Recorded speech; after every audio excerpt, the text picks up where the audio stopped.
This is a ghost story, a tale of horror and pain, of demons from beyond and the undead returning to their castle of evil to perform their vile and unspeakable rites. Well, no, not really. This is a ghost story, all right, but it doesn't take place in a far-off castle. This ghost story takes place right here in Indianapolis at the Murat Temple, home of Indianapolis's Shriners. And its main character is a very gentlemanly ghost indeed. Elias Jacoby was potentate, or leader of the temple, at the time it was built in 1910. A fastidious man who it was said never had a wrinkle in his suit, Jacoby devoted much of his life to the Shriners, even serving as national leader or imperial potentate of the organization.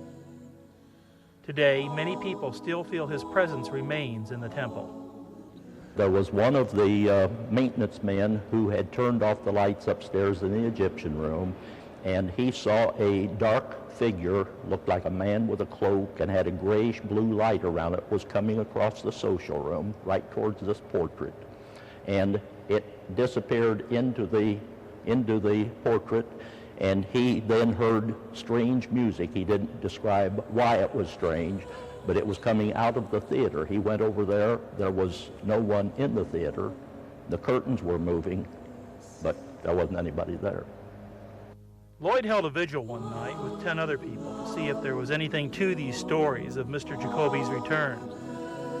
After several hours of meditation, Lloyd noticed that something was happening to the portrait. And I saw his face changing expression.